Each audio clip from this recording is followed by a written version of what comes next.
Hello, hello, workers and friends. Welcome back to Working Class Revolt. I'm one of your hosts, Dust James, the Marxist Leninist truck driver.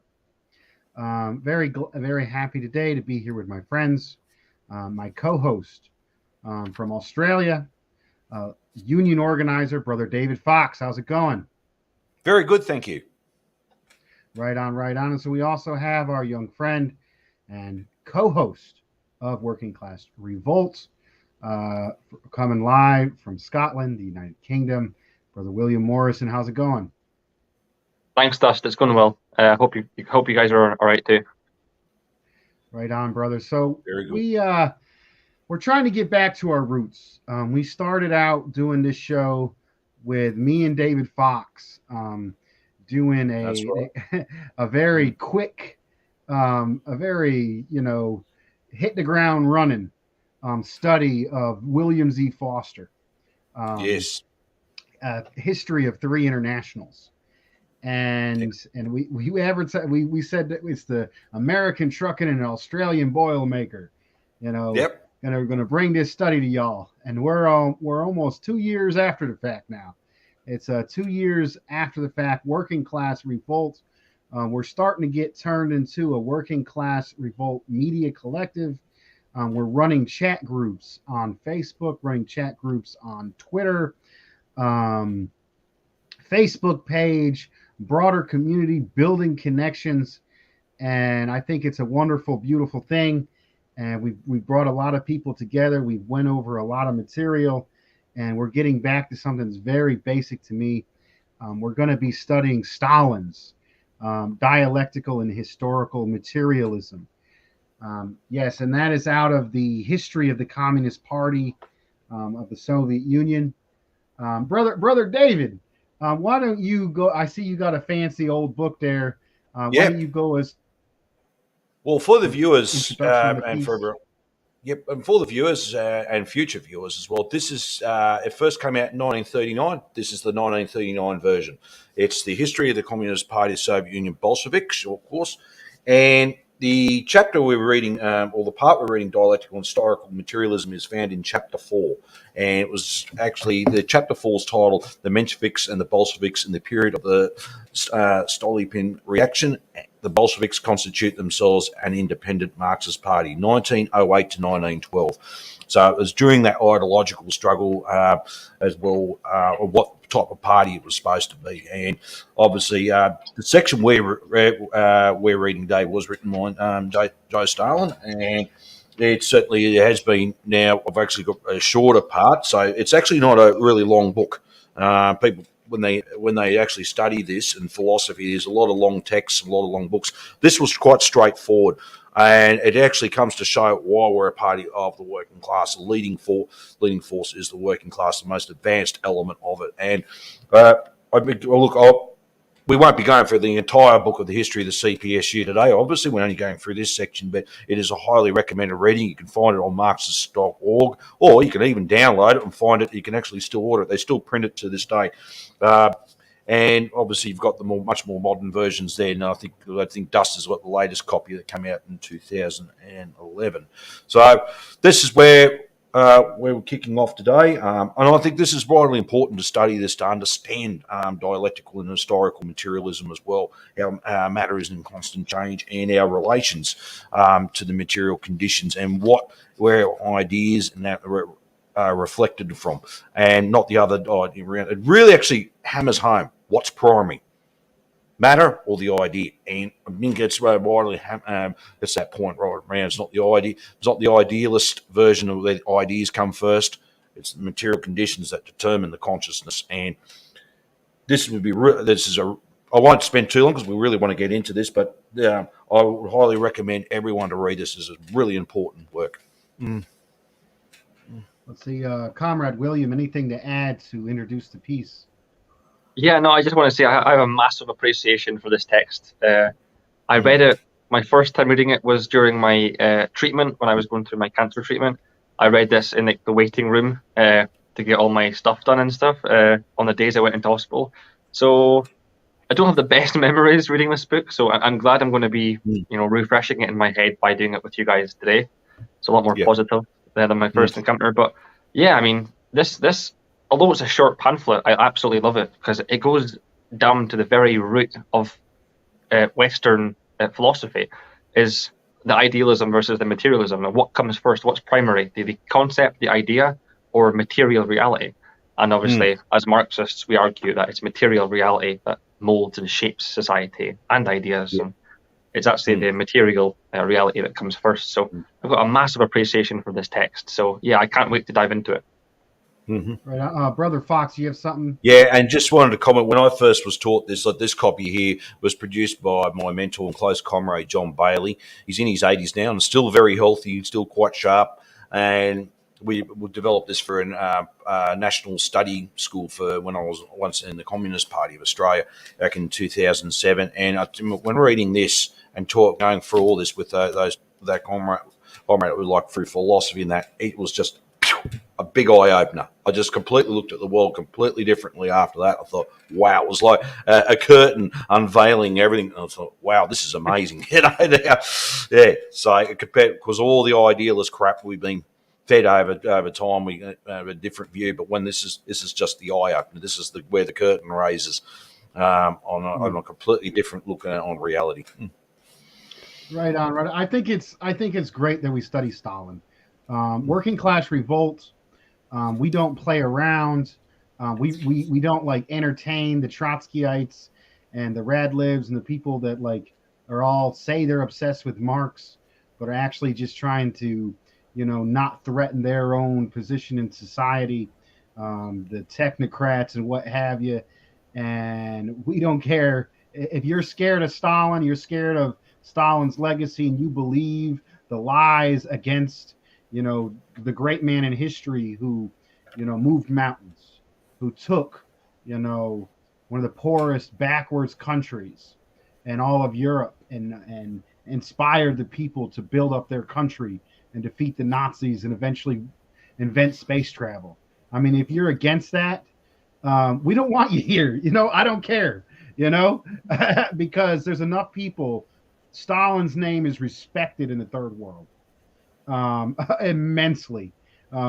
Communist parties with millions of people with seats in government respect Stalin. And and now this emergence of working class socialism in the imperialist bloc, where we are also going to respect Stalin, and we're going to throw off this petty bourgeois farce that calls itself Marxism. So, and let's get down to the bare knuckle. Well, no, it's like what I love. Yeah.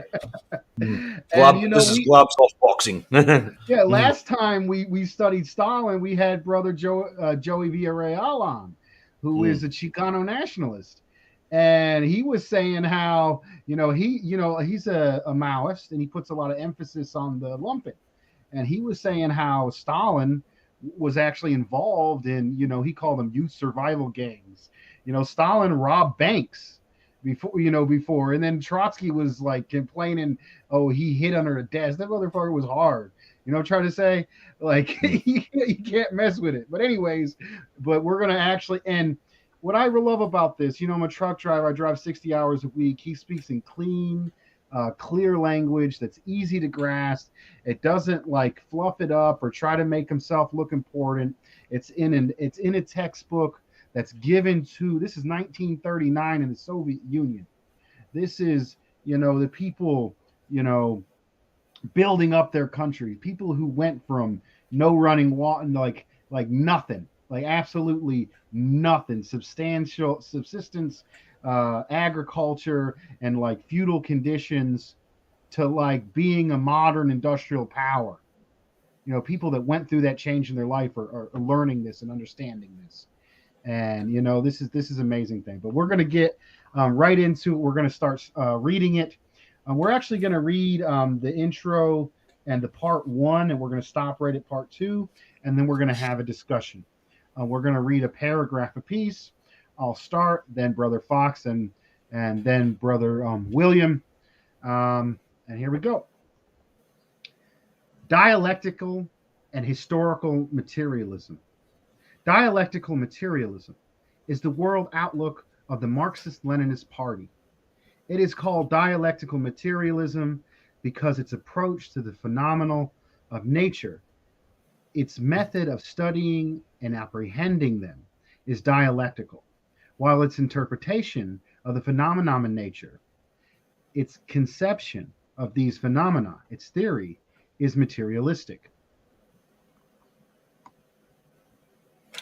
Historical materialism is the extension of the principles of dialectical materialism to the study of social life, an application of the principles of dialectical materialism to the phenomena of life of society, to the study of society and of its history.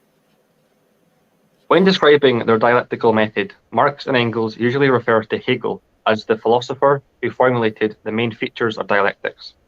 This, however, does not mean that the dialectics of Marx and Engels is identical with the dialectics of Hegel. As a matter of fact, Marx and Engels took from the Hegelian dialectics only its rational kernel, casting aside its Hegelian idealistic shell and developed dialectics further so as to lend in a modern scientific form. Quote, my dialectical method, says Marx, is fundamentally not only different from the Hegelian, but is its direct opposite to Hegel, the process of thinking which, under the name of the idea, he ever transforms into an independent subject, is the demure creator of real world, and the real world is only the external phenomenon form of the ideal.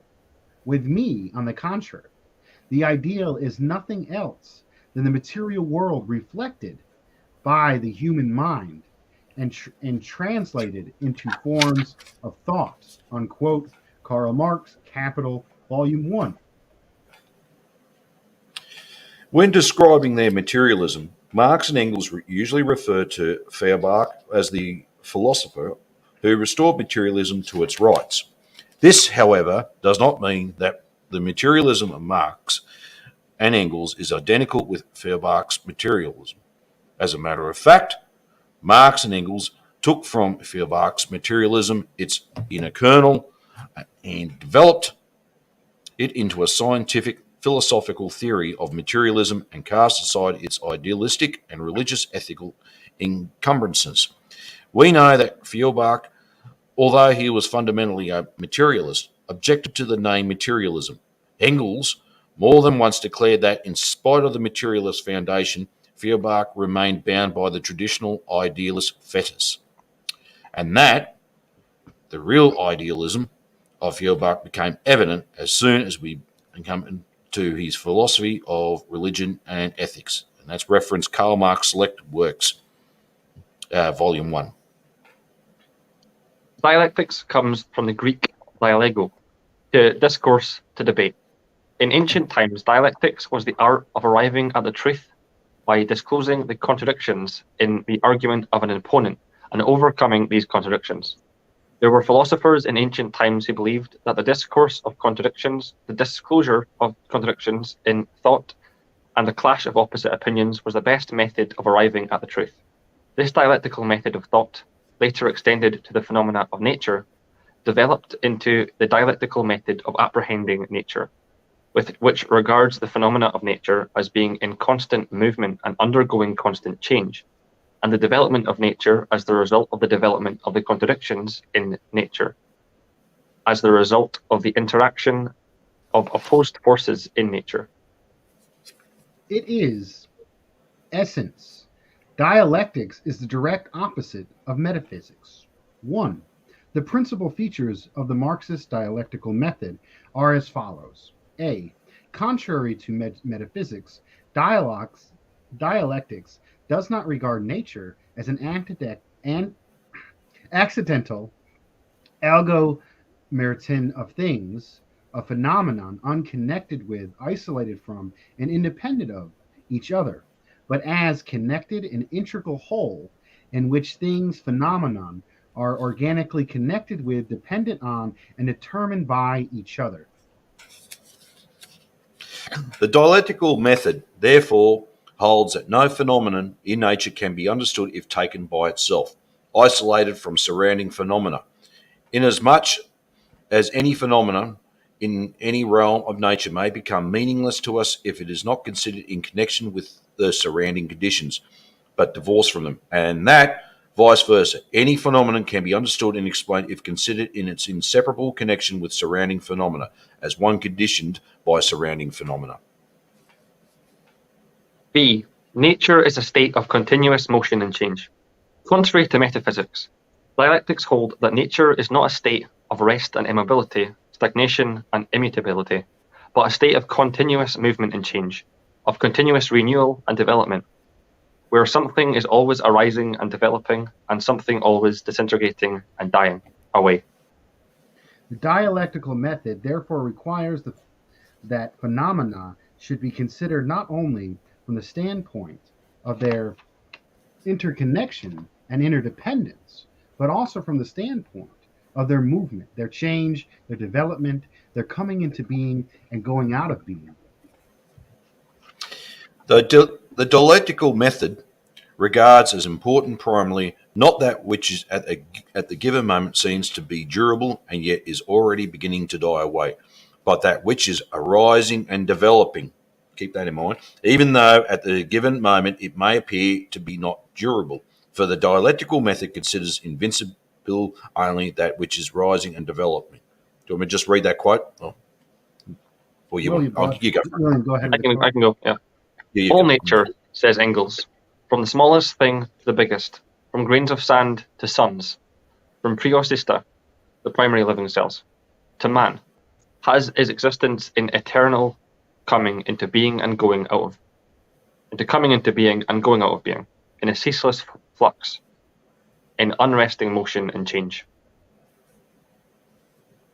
Therefore, dialectics, Engels says, takes things and their particular images essentially in their interconnection, in their concatenation, in their movement, and their rise and disappearance. C. Contrary to metaphysics, dialectics does not regard the process of development as a simple process of growth, where quantitative changes do not lead to qualitative changes, but as the development which passes from insignificant and imperceptible quantitative changes to open fundamental changes to qualitative changes. A development in which the qualitative change occurs not gradually, but rapidly and abruptly, taking the form of a leap from one state to another. They occur not accidentally, but as the natural result of an accumulation of imperceptible and gradual quantitative changes. The dialectical method, therefore, holds that the process of development should be understood not as a movement in a circle, not as a simple repetition of what has already occurred, but as an onward and upward movement, as a transition from an old qualitative state to a new qualitative state, as a development from the simple to the complex, from the lowest to the higher. Nature, says Engels, is the test of dialectics, and it must be said for modern natural science that it has furnished extremely rich and daily increasing materials for this test, and has thus proved that in the last analysis, nature's process is dialectical and not metaphysical. That is, does not move an internally uniform and constantly repeated circle, but passes through a real history. Here, prime mention should be made of Darwin, who dealt a severe blow to the metaphysical conception of nature by proving that the organic world of today, plants and animals, and consistently man too, is all a product of process of development that has been in progress for millions of years. Frederick Engels, Anti-Düring. Describing dialectical development as a transition from quantitative changes to qualitative changes, Engels says, in physics, every change is a passing of quantity into quality as a result of a quantitative change of some form of movement, either inherent in a body or imparted to it. For example, the temperature of water has at first no effect on its liquid state, but as the temperature of liquid water rises or falls, a moment arises when this state of cohesion changes and the water is converted in one case into steam and the other into ice. A definite minimum current is required to make a platinum wire glow. Every metal has its melting temperature. Every liquid has a definite freezing point and boiling point at a given pressure. As far as we are able, with the means at our disposal to attain the required temperatures. Finally, every gas has its critical point at which, by proper pressure and cooling, it can be converted into a liquid state. What are known as the constants of physics (brackets, the point at which one state passes into another) are in the most cases nothing but designations of the nodal points at which a quantitative change, increases or decrease of movement, causes a qualitative change in the state of the given body, and at which consequently quantity is transformed into quality. Dialectics of nature. Passing to chemistry, Engels continues. Chemistry may be called the science of the qualitative changes which take place in bodies as the effect of changes in quantitative composition. His was already known to Hegel. Take oxygen. If the molecule contains 3 atoms instead of the customary 2, we get ozone, a body definitively distinct in odour and reaction from ordinary oxygen. And what shall we say of the different propositions in which oxygen combines with nitrogen or sulphur, and each of which produces a body qualitatively different from all the other bodies? Finally, criticizing Düring, who scolded Hegel for all he was worth, but surreptitiously borrowed from him the well-known thesis that the transition from the insentient world to the sentient world, from the kingdom in inorganic matter to the kingdom of organic life, is a leap to a new state. Engels says, This is precisely the Hegelian nodal line of measure relations, in which, at certain definite nodal points, the purely quantitative increase or decrease gives rise to a qualitative leap. For example, in the case of water which is heated or cooled, where boiling point and freezing point are the nodes at which, under the normal pressure, the leap to a new aggregate state takes place, and where consequently quantity is transformed into quality. Engels from Andy Doran. D. Contradictions inherent in nature.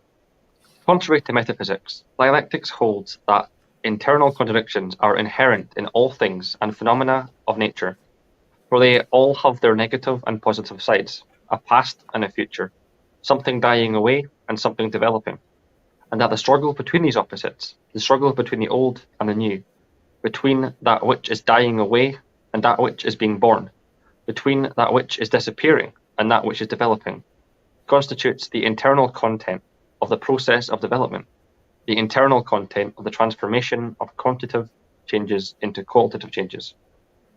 The dialectical method therefore holds that the process of development from the lower to the higher takes place not as a harmonious unfolding of phenomenon, but as disclosure of the contradictions inherent in things, and phenomena is a struggle of opposite tendencies which operate on the basis of these contradictions.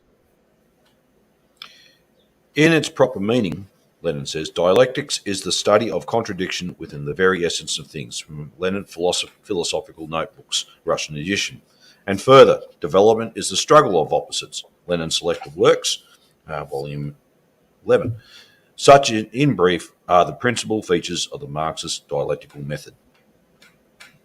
It is easy to understand how immensely important is the extension of the principles of the dialectical method to the study of social life and the history of society, and how immensely important is the application of these principles to the history of society and to the practical activities of the party of the proletariat. If there are no isolated phenomena in the world, if all phenomena are interconnected and interdependent, then it's clear that every social system and every social movement in history must be evaluated not from the standpoint of eternal justice or some other preconceived idea, as it is not infrequently done by historians, but from the standpoint of the conditions in which gave rise to that system or that social movement and with which they are connected. The slave system would be senseless, stupid and unnatural under modern conditions, But under the conditions of a disintegrating primitive communal system, the slave system is quite understandable and a natural phenomenon, since it represents an advance on the primitive communal system. The demand for a bourgeois democratic republic when Tsardom and bourgeois society existed, as, let us say, in Russia in 1905, was a quite understandable, proper, and revolutionary demand. For at that time, a bourgeois republic would have meant a step forward. But now, under the conditions of the USSR, the demand for a bourgeois democratic republic would be a senseless and counter-revolutionary demand, for a bourgeois republic would be a retrograde step compared with the Soviet Republic.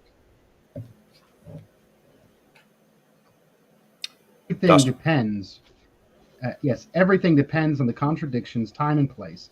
It is clear that without such a historical approach to social phenomenon, the existence and development of the science of history is impossible, for only such an approach saves the science of history from becoming a jumble of accidents and of agglomeration of most absurd mistakes. Further, if the world is in a state of constant movement and development, if the dying away of the old and the upgrowth of the new is a law of development, then it is clear that there can be no immutable social systems, no eternal principles of private property and exploitation, no eternal ideas of the subjugation of the peasant to the landlord, of the worker to the capitalist. Hence, the capitalist system can be replaced by the socialist system, just as at one time the feudal system was replaced by the capitalist system. Hence, we must not base our orientation on the strata of society which are no longer developing, even though their present can constitute the predominant force, but on those strata which are developing and have future before them, even though that at present do not constitute the predominant force. And just before I comment on, just before I read that, keep that, all the viewers and future viewers, keep that paragraph in mind. In the 80s of the past century, in the period of the struggle between the Marxists and the Narodniks, the proletariat in Russia constituted an insignificant minority of the population, whereas the individual peasants constituted the vast majority of the population. But the proletariat was developing as a class, whereas the peasantry as a class was disintegrating. And just because the proletariat was developing, and just because the proletariat was developing as a class, the Marxists based their orientation on the proletariat, and they were not mistaken. For, as we know, the proletariat subsequently grew from an insignificant force into a first-rate historical and political force. Hence, in order not to err in policy, one must look forward, not backwards. Further, if the passing of slow quantitative changes into rapid and abrupt qualitative changes is a law of development, then it is clear that revolutions made by oppressed classes are a quite natural and inevitable phenomenon. Hence, the transition from capitalism to socialism and the liberation of the working class from the yoke of capitalism cannot be effected by slow changes, by reforms, but only a qualitative change of the capitalist system by revolution. Hence, in order not to err in policy, one must be a revolutionary, not a reformist. Further, if development proceeds by way of the disclosure of internal contradictions, by way of collisions between opposite forces on the basis of these contradictions, and so as to overcome these contradictions, then it is clear that the class struggle of the proletariat is a quite natural and inevitable phenomenon. Hence, we must not cover up the contradictions of the capitalist system, but disclose and unravel them. We must not try to check the class struggle, but carry it to its conclusion. Hence, in order not to err in policy, one must pursue an uncompromising proletarian class policy, not a reformist policy or harmony of interests to the proletariat and the bourgeois, not a compromiser's policy of the growing of capitalism and socialism. Such is the Marxist dialectical method when applied to social life, to the history of society. As to Marx, philosophical materialism, it is fundamentally the direct opposite of philosophical idealism. 2. The principal Right. features of Marxist philosophical materialism are as follows. Hey, is that the end of chapter 1 there, William, or is it further? Yeah, that's it done. So that's where we're going to end it tonight. Yeah. Okay. As far as our reading, we're going to start back on mine. It's 121. I don't know what it is. If anyone has the 2011 U.S. reprint, it's page 121. But we're going to stop on chapter 1 there. And there's a lot to go over, and it's a lot of good stuff. Go ahead and get. I know.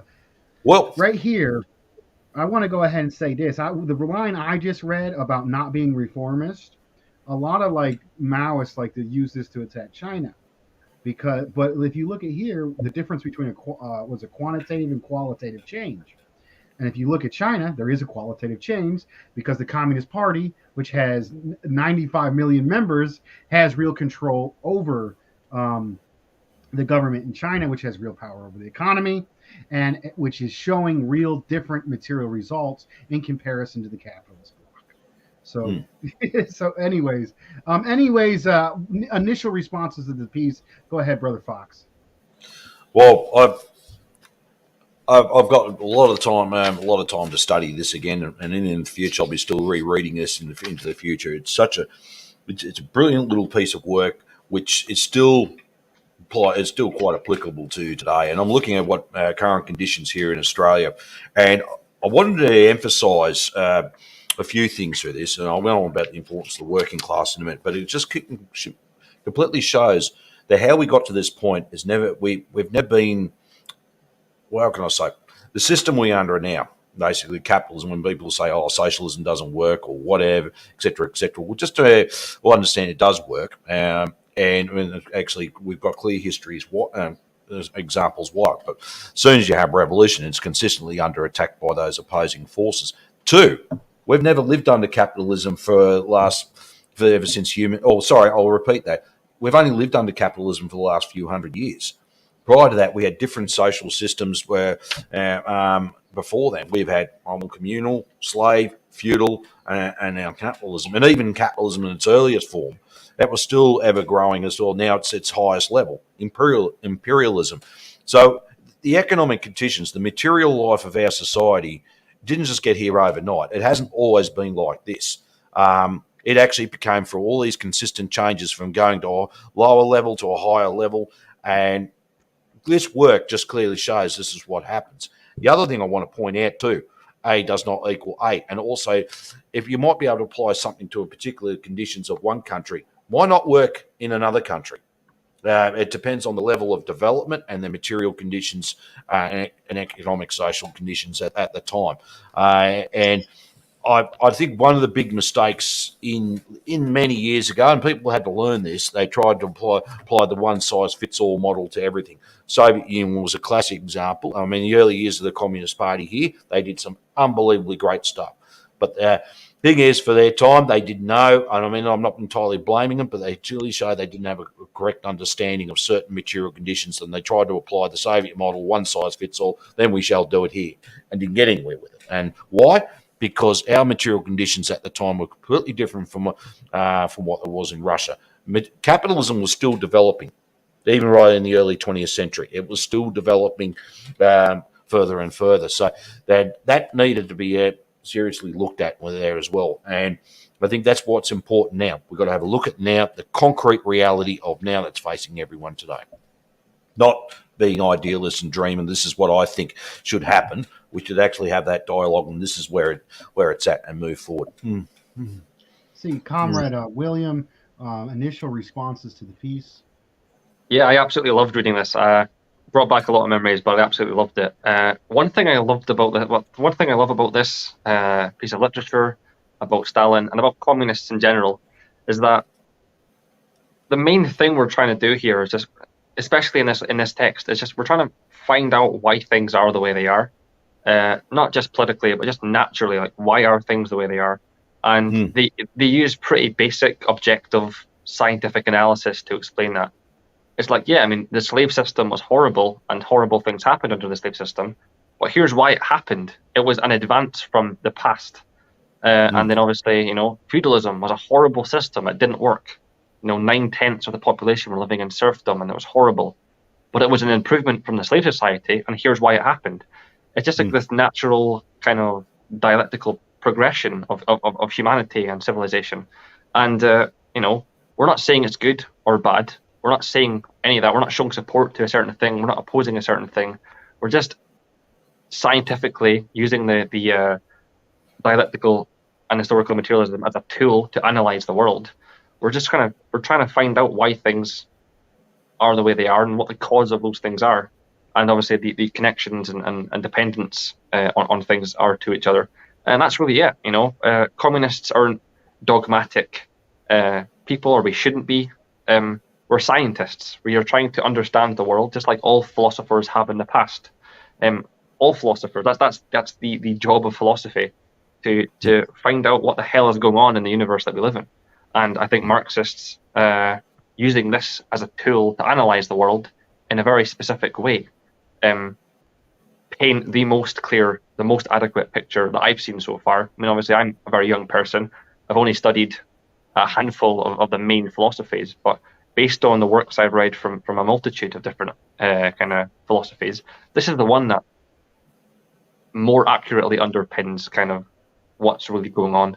And yeah, so I have absolutely, such a big appreciation for this text. It's an eye-opener.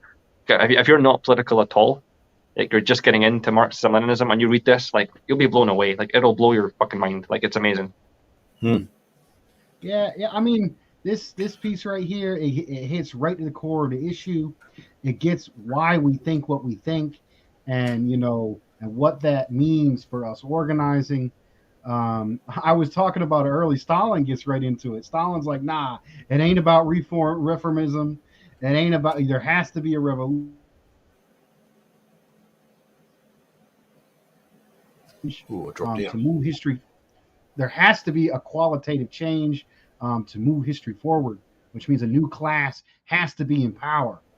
So, I mean, Stalin was right up front with it, just like I was right up front with, we don't want no middle class trots here, stinking it up with their egotism and all that. And that's what you see a lot in these social and Western leftist countries. You see, well, I'm the real socialist, and we're the real party, and we're the true inheritors of socialism, and you will never understand what we understand, and you only understand if you get in line behind us. Well, I'm a truck driver from rural North Carolina, and I'm reading Stalin, and I understand him, and I can apply this to my situation better than you can. Yep. And that's just how it is. The masses don't need you. The masses make history. Yep. And this right here, the brother Stalin put it right in the words that he could teach the former peasants in the Soviet Union, and it's up to us now to be training people in this understanding in all the hoods and hollers across America and throughout the world. And it's really amazing. And it's really inspiring because, it might sound like it's some boring philosophy stuff, but think about what he's saying here. He's saying, basically, everything is in motion. Everything is in changing. And the people in power, the capitalists, they want to tell us that capitalism is the best system that ever existed. Oh, and look at all that horrible stuff that happened in the Soviet Union. And look at all that horrible stuff that happened in China. Well, they're lying to you.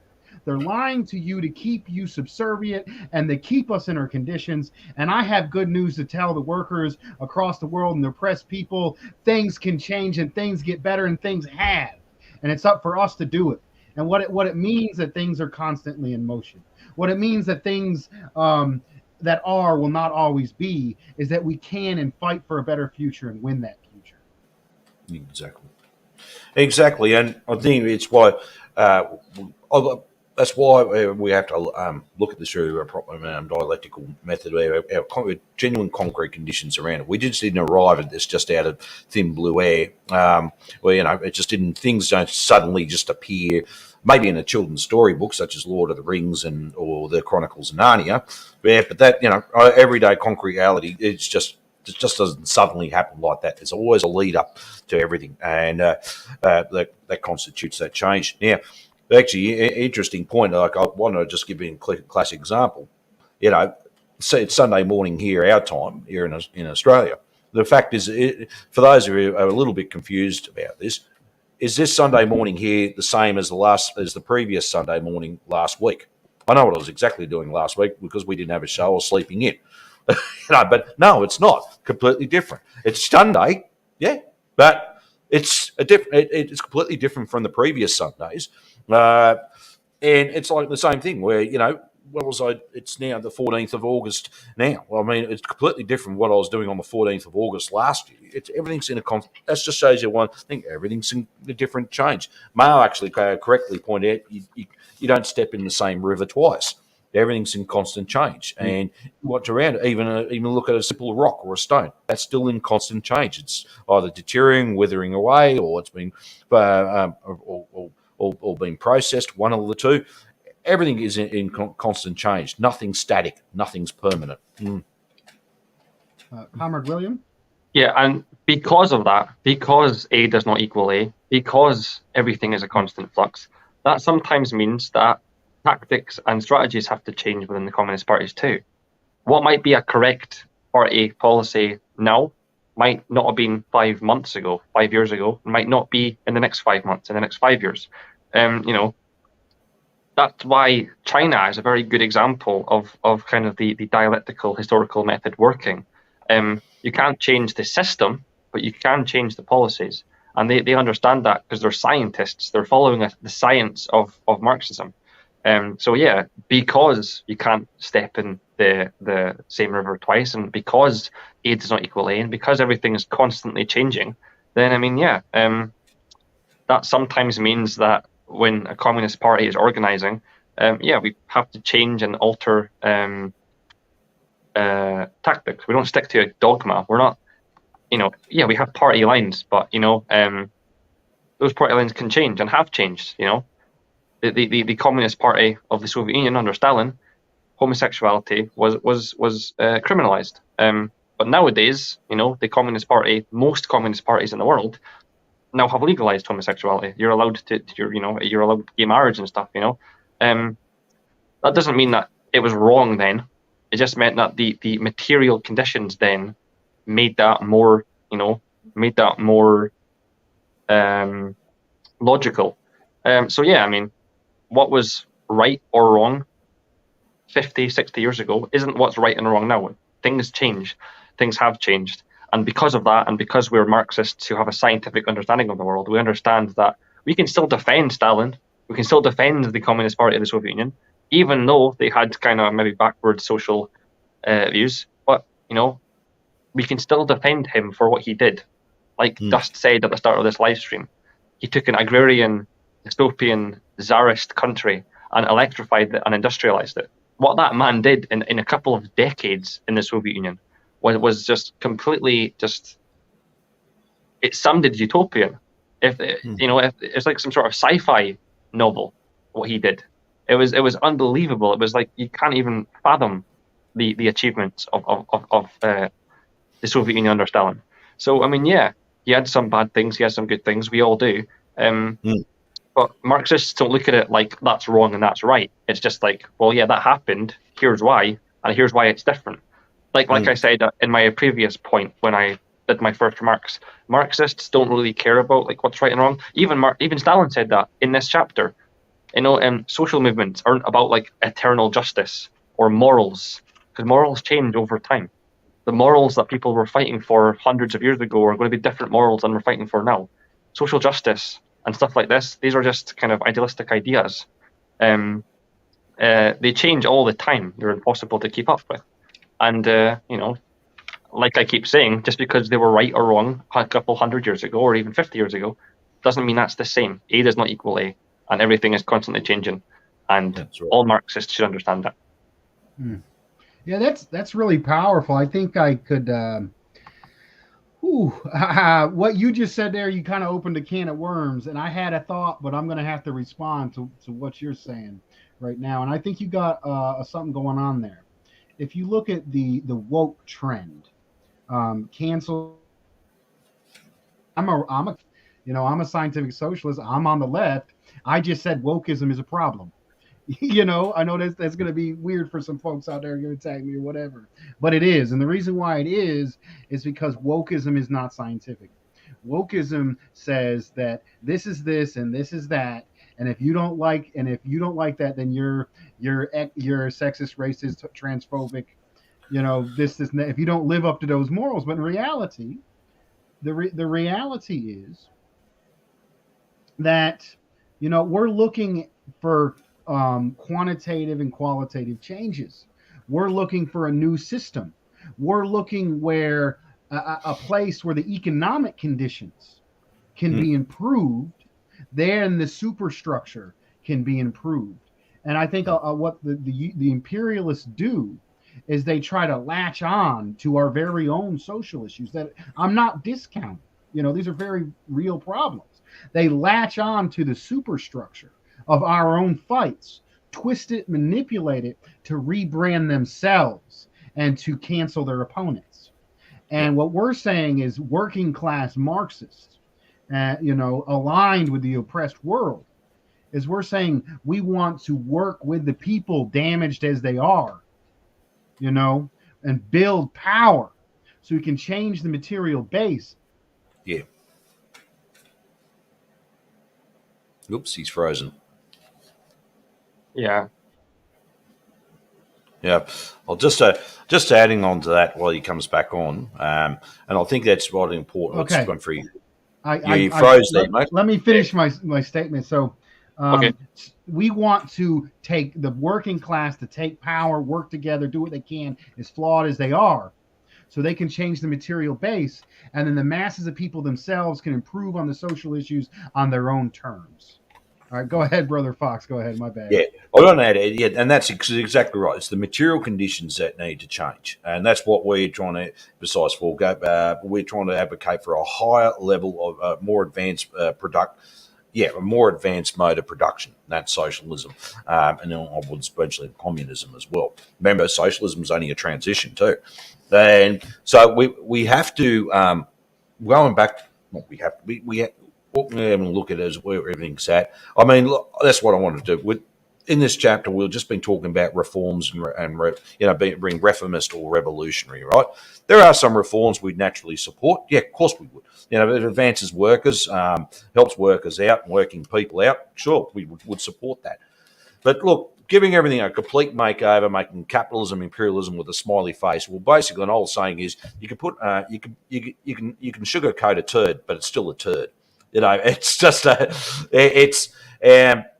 fact is, it's not going to change anything at all. It's not going to improve people's lives and improve the conditions of everyone's life. If we're going to be generally serious about improving, advancing people forward, then the material conditions, we have to look at the material conditions and how we advance forward and how we're going to improve the lives of everyone and give that, which means the material conditions improve, then they've got the opportunity to advance further. That's why revolution's imperative. When we've got to keep that in mind. Not just think, coming on with their own views and distorted views and what people think, and someone said the wrong thing. It doesn't matter what people say, right? This is it's the end result that's most important. And materialism is not what you say; it's what you do. And that's what vitally important. It's what you do. And I've asked some people out there. They're here. They stand for this. They stand for that. They're with these people and that. And obviously, I could see right through them. And I just asked them a simple question: what do you do? That's going to be the question. They look at me. I don't know. The question is, what do you do? And actually, I look through it, and then through them, and it just exposes them there. But they're a crock of shit, basically. They stand for nothing. And they're just idealistic, and they think, and they've got this whole distorted view, even what socialism is. What does it mean? Oh, it means it's government owned. No, wrong. They got this whole complete distorted view, and this work here brings everything back to concrete reality. This is what we need to look at, and we can see then what we can do to work with others to change things, how it's changed. And I want to focus on this because I know a lot of people get thrown off by all these other issues out there. They might be important, but they actually reflect and they're aiming for the wrong people. I love it. Stalin's reinforced this, and I'm going to throw it out there. I'm going to read this again, and these two paragraphs are vitally important to keep in everyone's mind. Hence, we must not base our orientation on the strata of society which are no longer developing. That's the petty bourgeois and the bourgeois, even though they at present constitute the predominant force, but on those strata which are developing and have a future before them, the common working or ordinary working people, the common people, even though they at present do not constitute the predominant force. All right? In the 80s of the past century, that's the 1880s, in the period of the struggle between the Marxists and the Narodniks, the proletariat in Russia, that's the working class in Russia, constituted an insignificant minority of the population, whereas the individual peasants constituted the vast majority of the population. But the proletariat was developing as a class, whereas the peasantry as a class was disintegrating. And just because the proletariat was developing as a class, the Marxists based their orientation on the proletariat. That's the working class, common working people. They were not mistaken, for as we know, the working class subsequently grew from an insignificant force into a first-rate historical and political force. That's where and for us, that clearly outlines where we need to go get our focus back on. I'm glad actually we have a collective like this working class revolt, because that's what we want to refer to. And yes, there are other oppressed nationalities up there, like the First Nation, Indigenous people, minorities, and they constitute a part of that broader mass of the working people, and that's why we focus on that. So that's why. So I wanted to throw it out there just to make sure everyone clearly understands that bit. It was drummed into me long ago, and I'll tell you why I actually said it. Sorry to take up a bit of time. But a comrade, Vic Williams, who passed away back in 2010, I think it was, and he's in his 90s. He joined the Communist Party in the 1930s, so it was that link to the past. And he asked myself and a comrade once when we first joined the Communist Party, I'm not a member there, but he asked, well, why is the working class the leading force? And we sort of stood there stumped for a minute. Oh, what was it? And he goes, right. Well, you know why I say I've hung on for so long and doing these things, because you need to know this properly. And he actually quoted from this as well. And that's why we need to keep that focus. We can get distracted very easily. We can get that. But we've got to understand that's the class that's coming into being. They're the ones who are going to be the leading class. Let's see. We're getting near the end. I know William's jumping to speak. David took some time there. Sorry. I wanted to give a shout out to folks joining us. Thank you, Brother Gordon Fiala, for joining us. Thank you for your contributions, along with Brother Todd, our Dotry friend of the working class revolt community, and also support the Starbucks workers. Any worker that wins a victory is a victory for all workers, and building power for our class and stepping stone towards that quantitative change, which is the socialist revolution. But I want to thank everybody for joining us. We're about an hour in. I got one more point to make, and then we'll go through a round of conclusions and call it a night. Brother William, anything to respond or to add to that? Yeah, I just wanted to thank David for rereading those couple paragraphs. I think it's something that all Marxists, disciplined and principled Marxists, should stick in mind, that our main focus should be centralized around the ascending class, and the ascending class is still the proletariat, the global proletariat, the working class all over the world. That's still the class that we need to focus on. It's the duty of all Marxists to do that, so I really appreciate you reading that. And this literature makes me kind of optimistic about the whole woke toxic left that we have to deal with nowadays, because even this book would say don't really pay that much attention to them. They're going to wither away. They're so decadent. They're so retrograde. History is going to wash them away naturally. It's natural. It's inevitable. They're going to wither away just by themselves. Just leave them alone. Leave them alone to just disintegrate into their own decadence, and it'll be fine. It'll be absolutely fine. They're going absolutely nowhere. This is just a trend. It's hysteria. It's gone absolutely crazy. but I'm fairly optimistic, and I refer to, quotes and paragraphs from, dialectical and Marxist literature that they will just wither away. Just ignore them. Don't engage with this woke cancel culture, mob. Just don't engage. Ignore them. They'll wither away by themselves in their own decadence. It's natural. So that's kind of it. Stop caring about them. Right on, brother. I think I wanted to make one last point before we go in our round of conclusions, and that is on the point of one system overtaking another one. There's always something, dying, and there's always something coming into being. And in that period, it's like it's never one thing or the other. I mean, if you look back at historically and you look at you go back to a certain time, you can see how it's been a 180 shift. But there was never like an exact moment where this began and that stopped. There's always something forming, and there's always something dying. And when we look at this, this helps us understand how the ultras and the purists, those who latch on to kind of the Christian Puritan Western philosophy, well, if you don't have this, this, and this, it's not socialism. Or if you don't have this, this, and this, I don't want to identify with that because, my politics is about my identity and feeling better than everybody else and not actually improving conditions. We try to reject that. Something is constantly emerging, something is dying, history is moving forward. And there are, that watershed moment. There is that qualitative change where one class takes power from the other. But just because you had the revolution and just because that one class took power, that doesn't mean you're going to eliminate everything negative about capitalism instantly.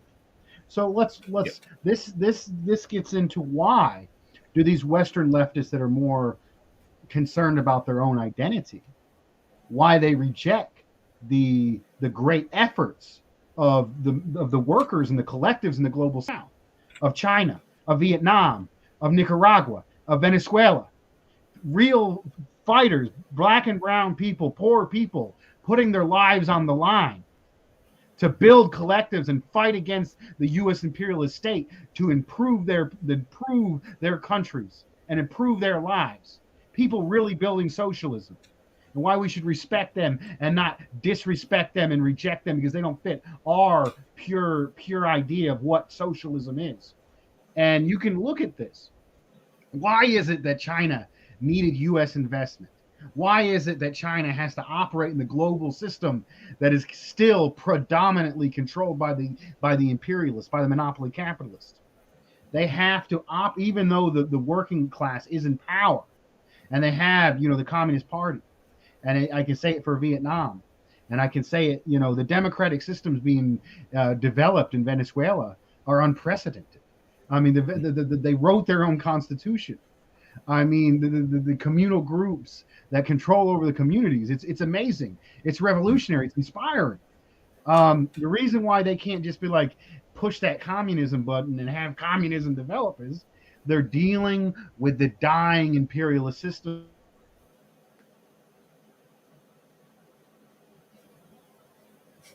Oh, it's dropped out there again.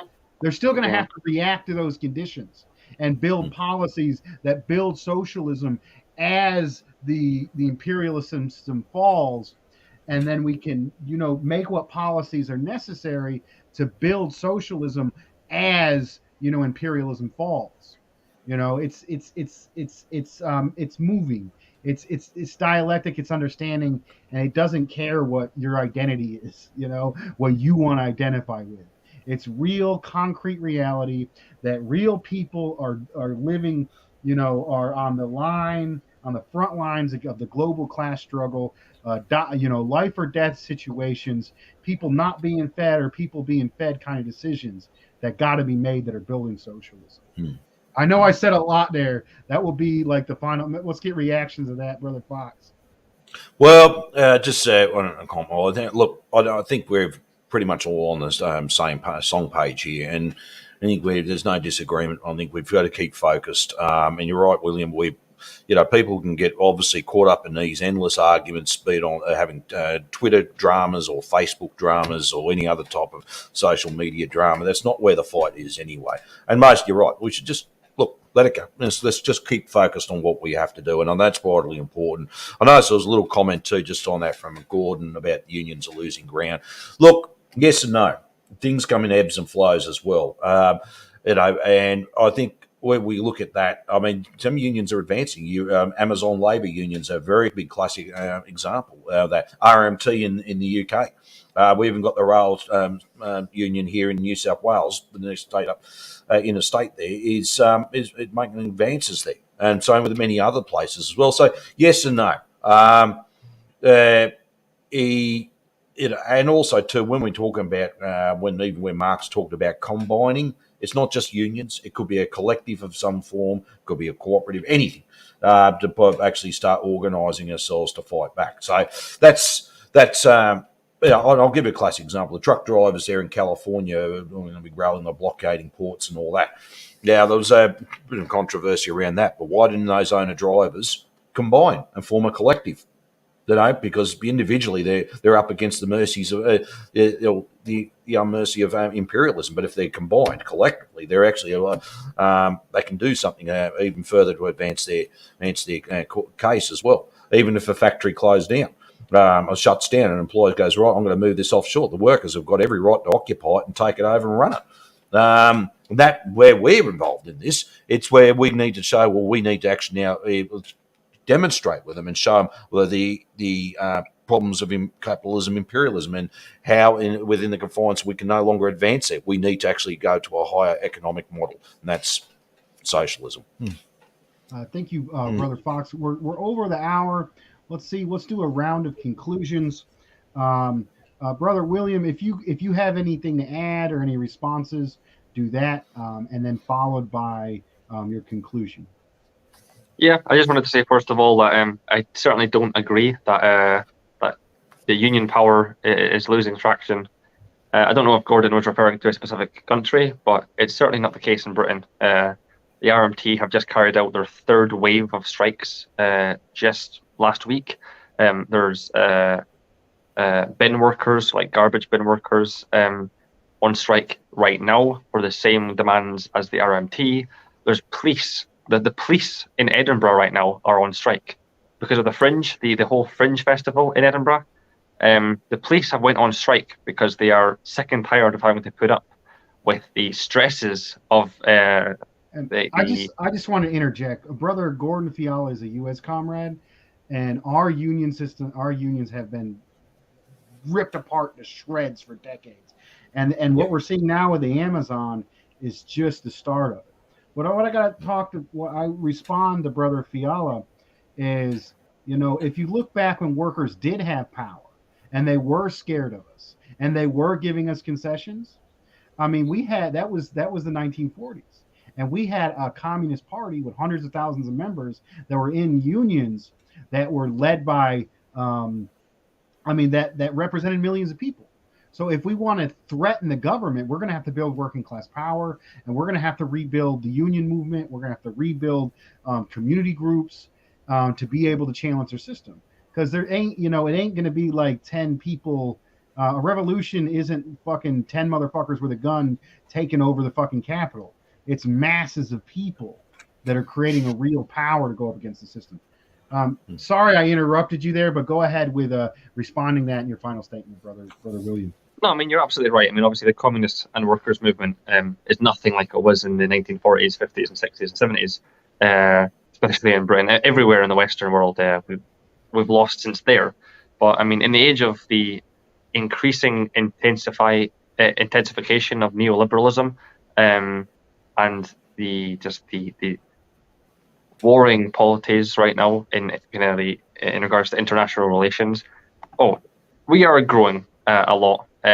There's strikes happening in Australia, in Amsterdam, in the Netherlands, in Denmark, in Norway, and in Britain. So I mean, there's strikes happening all over the place, and they should all be supported in their demands. But yeah, I mean, obviously, compared to where we were in the 60s and 70s, I mean, it's almost like you're not even able to compare it. But yeah, pretty much my closing statement is just that this book is a must-read for all Marxist-Leninists. It's a fantastic, not even for Marxist-Leninists, just people who are interested in philosophy in general. This is a pillar of materialist literature. So even if you're like at university or something and you're studying philosophy or something, and you have to learn about different kind of philosophies, this one for sure. I mean, it's absolutely amazing. It's a pillar of materialism, and even the theory of Marx itself is a synthesis from parts of Hegel and parts of Feuerbach. Even that itself is a synthesis of the dialectical method. It just shows that the dialectical method is everywhere. And like I said about international relations, there's a handful of academic kind of fields of study that I'm into. International relations, political philosophy, geopolitics, and in all of those very different fields of academic study, the natural laws of Marxism can be universally applied in all those fields. They just have different names. Like in international relations, we talk about different institutions, but really the institutions is like the first world and the third world. It's like the colonized and the imperial powers. And going into those field of thoughts with a Marxist kind of lens and worldview is really, really helpful to just kind of see through the bullshit and just see through all of the layers of complication and all these different names and shit that the different academic fields give. Like if you read Marxism and then you go into those fields of study, it's so much easier. You see the world so much differently, but like it's just, it makes things a lot easier. So I recommend you do it. But yeah, I mean, at the end of the day, this piece of literature and many other Marxist literatures just kind of prove that materialism, material reality is primary. Thought and ideas don't change the world. It's the material reality, the material conditions of society that make people have the ideas that they have, and then that leads on to revolution. But it's material reality first. And Comrade Stalin, and many other leading revolutionary and successful Marxist-Leninists in history and today have proved that with the Soviet Union and China and every single actual existing socialist state and even the anti-imperialist states that are not even socialistic. They're still fighting against US-led hegemonic, unipolar hegemony, and they should all be supported, and they should all be 100% backed by Marxist-Leninists alike. Oops. Let's see.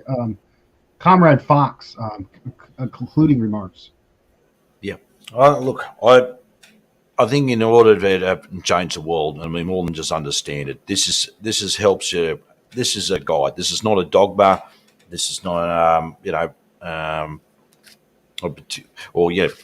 I'll get the word now. It's just gone straight out of me. Yeah, but it's not a dogma. This is a guide to action as well. Like a toolbox to be used, a box of tools to be used every day in common struggle. And this is a highly recommended read for everyone. To develop a study group, possibly if you know other people around. There might not be a party organisation around. Well, maybe like-minded people do it online. Do it. Don't have to go live. You could just do it for a Zoom meeting or something. But you can, and study this material. It's really easily understood and it's fantastic. But I tell you what, it is an eye opener as well.